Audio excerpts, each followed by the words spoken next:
sa bawat dilim ng ating buhay. Hindi lang liwanag sa buhay ang ating kagapay. Dahil sa bawat tao ay may sari-sariling buhay. Hindi sapat ang pang-araw-araw sa ating pangangailangan kung wala tayong proteksyon, bubong at silungan sa ating buhay. Bawat tao ay kailangan ng bahay. Kahit maliit, hindi magarbo, basta't may tinutuluyan, simple man at maliit.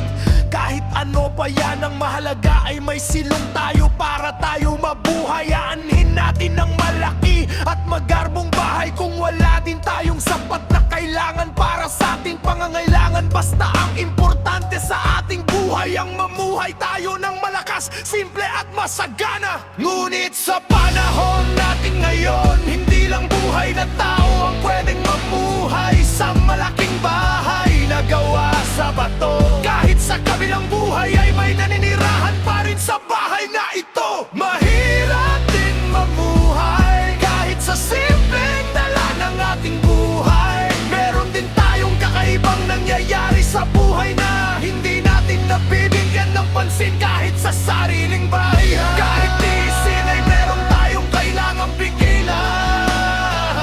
Ang pagiging mahirap sa buhay ay dala ng ibang nilalang sa loob ng ating bawat bahay. Naalala ko ang nangyari sa amin nung kami ay nakatira sa isang malaking bahay na gawa sa bato. Doon ko naranasan ng sakit, hapdi at hirap na nangyari sa amin ng nanay ko. Binawian ng buhay ang aking ama na siyang nagpundar sa bahay na malaki na gawa sa bato. Dahil siya mismo ang gumawa, gumastos para sa aming mag-anak na ngayon ay maiiwan na sa amin ng nanay ko. Di ko din lubos maisip na sa akin mapupunta ang isang malaking bahay. Bahay na iniwan ng aking magulang na isang malaking mananangkailang alaala. Laking tuwa ang aking naramdaman na isa sa kanilang napundar ay mamanahin ko. Pero may isa palang sikreto at milagro ang nadiskubre ko sa bahay na ito.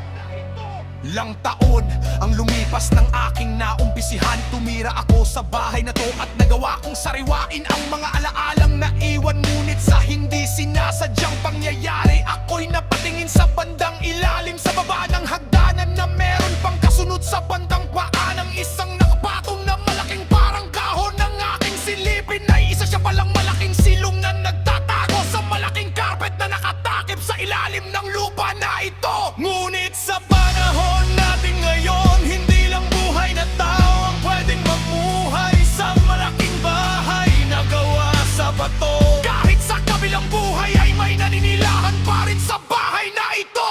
Mahirap din mamuhay kahit sa simpleng dala ng ating buhay. Meron din tayong kakaibang nangyayari sa buhay na hindi natin nabibigyan ng pansin kahit sa sariling bahay. Kahit tiisin ay merong tayong kailangang pigilan.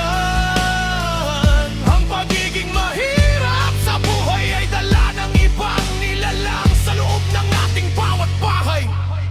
Pagkalipas ng ilang minuto, aking binuksan ng maliit na pinto patungo sa basement ng bahay na ito. Napakalaki, napakalawak na para baka siya pa maglagay ng malalaking bato. Ngunit meron akong napansin sa bandang dulo. Nataka ako kung ano ang natalagay sa malalaki at puting kahon. Laking gulat ko nang bumungad sa akin ang mga bangkay na nakita ko. Tumakbo ako papalayo pataas ng hagdanan. Biglang parang may humila sa akin para ako'y bumagsak sa lupa. Pero sa takot ko, ako'y nakaakyat ng mabilis at walang kaano-ano ay biglang lumakas ang hangin. Nang ako ay lalabas na ay nagsara ang malaking pinto ng pusa.